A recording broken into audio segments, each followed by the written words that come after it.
quick little episode on how society's changing and what we want to do about it. I had an incident where before my son died, one of his friends' mother called, and I don't know her very well, but they were really good friends. She made this plea that her son, who's a really good friend of my son's, was trying to do this program, and that he had some fee he needed to pay, and that she would have the money, but it was just like she just needed like 2 weeks. She was like, it was just some little mix-up had happened and she couldn't get it, but he had a deadline and blah, blah, blah, blah.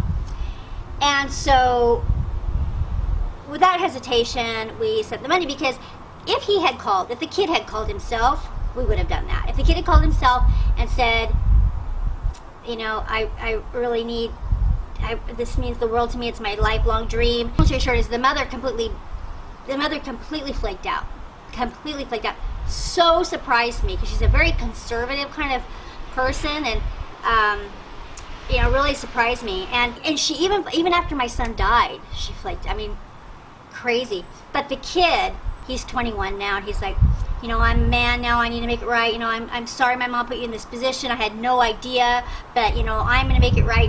Just the idea that that her financing fell through. Sorry, I'll just start making payments now or something, I'll do something. But she just completely kept making excuses, kept making new deadlines, and then it wasn't, time had passed, my son had died, all this, and we're having to keep thinking about this, and she's not doing anything, and I'm like, why hasn't she just started making payments? She's not like, it's not like she's a kid. I mean, she's, in her 50s, she's a professional woman. This is a friend, this is her son's friend's family, and it just didn't seem like someone she would do that to. But there are these kinds of situations that happen, and you're just thinking, I'm thinking, is this part of the narcissism epidemic? Is this part of the entitlement, thing that's going on? And this is why I don't say, I don't think that this is related to millennials at all. The people that I keep having problems with are older than I am. My parents, for one, my parents stealing my grandmother's jewelry, stealing, things that don't belong to them. Ex-husband, of course. My sister-in-law, my former sister-in-law, who's actually wealthy, was forging my checks. I mean, it's just craziness. I mean, granted, in that case, she was forging checks for my expenses, but I didn't know she was doing that. I thought that she was helping me out, thanking them profusely, because just any kind of help, any kind of gesture of family, I'm just so utterly grateful for. And so I'm thinking that they're doing all this as favors to me, and they're helping me out. And I'm thanking them profusely.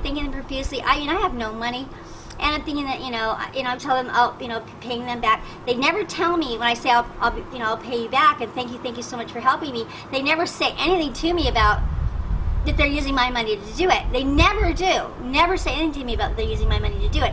I only find out that that's what they were doing because I look at my check register and there's checks that she's written to herself for every penny and then some for whatever my expenses were. And so it was just, I was like, God, they were not hard up for money, that they wouldn't even just do a nice thing for me just to help me out. It was just a kick in the teeth. It's like, here I'm thinking, like, I am so utterly grateful. I am so grateful for this little bit of help that I think I'm getting. And they're letting me thank them profusely every time I can, every chance I get. I'm just thanking them, bending over backwards to thank them, and they're letting me do it. They're not, and then I get out and I realize that they haven't done anything. Well, that's not true. They did make sure that the things got paid, but using my money. But anyway, so this, the entitlement culture and the narcissism epidemic, and just this utter lack of kindness and lack of compassion that can happen. And we know, I talk about my family all the time, so we get used to them doing crummy things, but these other things are unrelated, and you don't get in these situations if you're totally broke. You have other things that happen in that case, and I had those happen then when I was totally broke. I had other things happen. we've been through these things enough where, you know, if she doesn't have it, she doesn't have it. But you could easily go in and get awarded the money in court. That would be a no-brainer, but it still doesn't mean you're going to get anything, so there's really not any point. We've done, I mean, unless you want to make, you know, unless you want to make a point, which I don't need to do that in this case.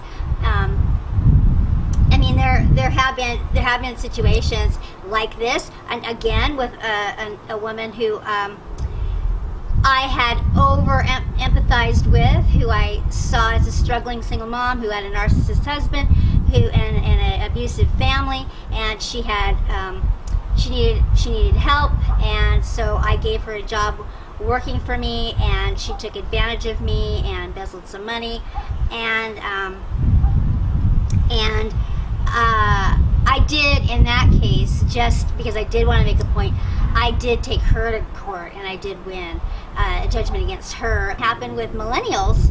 That's not where I've seen it. Where I've seen it happening is with people who are, that woman was my age, the other woman was older than me, the doctor's older than me, and then of course my parents. So, you know, these are not young people.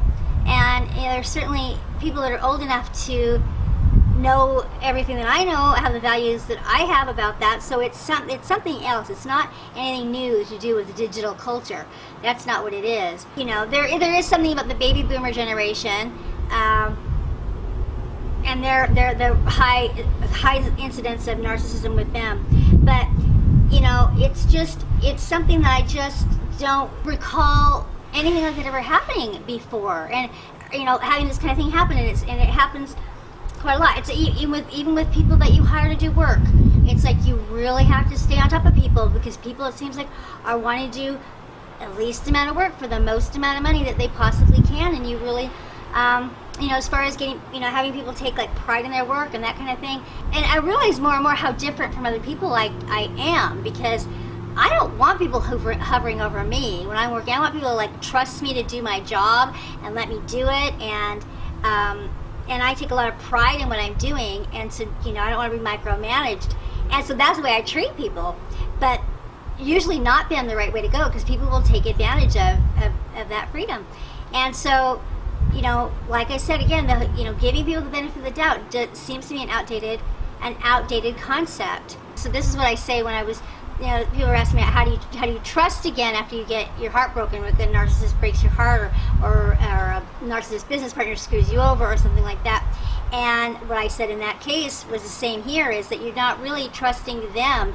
You're trusting yourself. You're trusting yourself to not get in over your head. You're trusting yourself to, you know, we do have a self-regulating system where we don't risk more than we can afford to lose. And so you're trusting that. You're trusting that you're going to be smarter next time. You're trusting that you're not going to let yourself let it go too far, too deep, too long. You're going to, you know, that you learned something, you're going to protect yourself better this next time. That's who you're trusting. That's who you're trusting, because you can't control what other people are going to do. Other people are just utterly unpredictable, and they teach that to me every day. I learn it again and again. Every day I learn that lesson. The more I learn, the more I know, the less I know. The more I know, the more I realize I don't know. Big blind spots are that or tough spots for me are that I want to be helpful. I want to be generous, especially with single moms. Both of these cases, these were single moms with kids, my kids' age, friends of my kids, in both cases, these were friends of Noah's. I wanted to help out because no one helped me out. You know, no one helped me. And so I wanted to be someone who could help someone and I figured that if this woman was turning to me, she really did have no one. I mean, I hadn't talked to her in years, and she contacted me. And she said, you know, I've been like going through my phone trying to think, where could I get the money from? And your number came, and I went, oh my gosh, you know, and she thought, oh, it's a long shot, she'd call me. And, you know, it pulled at my heartstrings. In both of these cases, it was because it took me right back to being the single struggling mom who was squatting in my house and had nowhere to turn, and had people turn me down. I borrowed money from my brother 2 times in my life. Once when I was 22, and once during this divorce. The same amount of money. It was $1,500 both times. When I was 22, he gave it to me right away, and I paid it back, no problem. when I was going through this whole big thing, he said no. And because he said no, I lost my lawyer, and I lost a lot. I lost custody of my kids. I lost a ton, and you know, it was really bad. A friend, if I could borrow, it was the same time I asked her if I could borrow money to keep my rent paid, and $1,500, and she said, well, I need to talk to my husband, and then she said that he said he could give me $500. And this was a big turning point in our relationship, because she did not, at this point, I'm seeing that we are on two different planets. She has no idea how desperate I am. She has no idea that I didn't have a few days. $100 isn't going to do me any good. I didn't have anybody else to ask. She didn't, you know, she just had not, she could not relate to how desperate my circumstances were. And, you know, that was an answer that made sense in her world. But, and the thing about it that was so painful was that she had been watching for, at this point, it had been years that she'd been watching me manage this without ever coming to her and asking her for any money. I had managed all of this for years, and she never offered me any money. I never asked for any money. I never asked for anything. And finally, when it was down to my lap, and I had to ask. And so I thought that she would say, she's never asked me for anything. If she's asking now. And the people that I asked were not people that it was going to make any difference to. These are people that had plenty of discretionary income. They, you know, they had $1,500 laying around that they could have just given to me right then. These are not people that it was going to make any impact on them at all.